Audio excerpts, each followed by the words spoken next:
Welcome back. This is the update for October 17th. I continue traveling up the Tennessee River. My next lock was called the Nickajack lock. When I was about 30 minutes downriver from the lock, I gave a call to see if there was any special instructions. For instance, do I have to speed up? Is there going to be a delay? Do I need to drop anchor? Get that type of information. And as it turned out, he was just locking through another barge. And as a matter of fact, by the time I got there, the lock should be just about ready for me. As it turned out, I passed that barge, and we passed on a corner, and so I needed to pass him on the tube. Now I knew that because I call the barges ahead of time and have a discussion with them in regards to where do they want me to pass. And he told me on the tube because he's on the corner, that gives him room to get around. After walking through, which took about 30 minutes, I just to the left after the dock was the campground called Shellmound Campground with a free dock. So I headed over there. It was a pretty blustery day, and fortunately, Shangra, another looper boat with Tim and Debbie, was there, and Tim came out to help me dock. The dock was a little bit high, so we needed to readjust the bumpers a little bit so that Footloose stayed safe, and we got that done, all taken care of. Once I got set up, I was able to fire the Starlink up, and I had really good Starlink reception. I did not, though, have good cell phone reception. I had the tiniest little bar that you could get down on the dock and anywhere close to the dock. Now remember, docks are, river level, so there's usually hills and things of that nature that you can walk around. After docking, I went ahead and explored the campground a little bit. There's the big boat ramp, huge boat ramp, very nice boat ramp, and they also have two docks. They're on the premises in this campground. They allow full timers where you can rent by the month, and so there was quite a bit of full timers in the campground. There was a resident manager that lived in a house on the campground. The bathrooms were very nice. They were heated. They had a single shower, which had lots of places to hold your soap and stuff like that, which was really good. The whole park, as a matter of fact, was decorated for Halloween.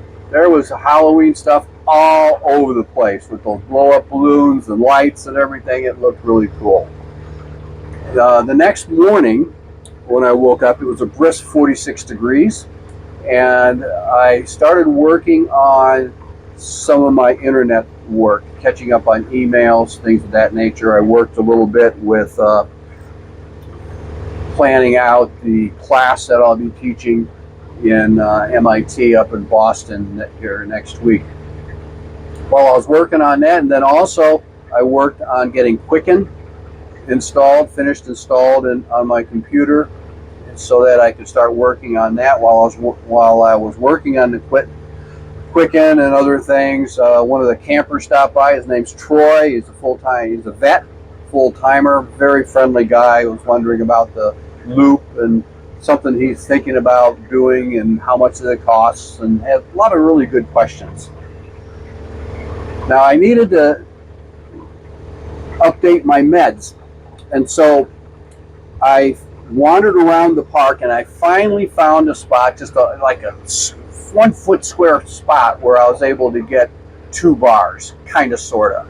So I called CSV close to the doctor I'm going to be staying in Chattanooga, and lo and behold, the last time I refilled, it was the last refill. So I needed to talk to the Everett clinic.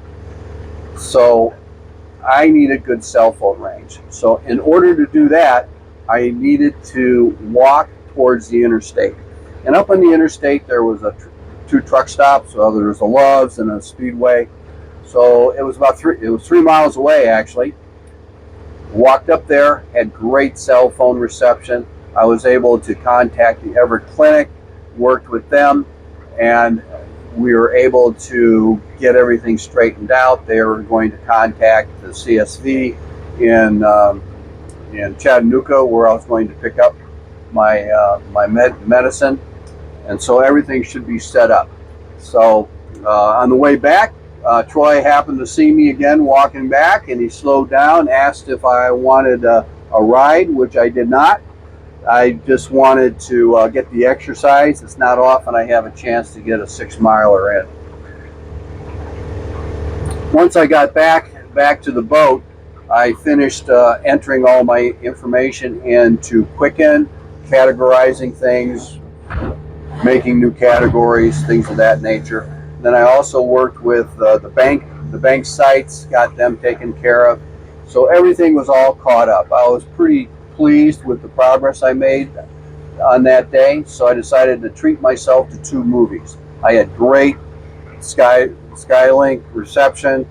The movies played out really well, and it was just a really enjoyable day by the time it was all said and done. So that's about it for this update.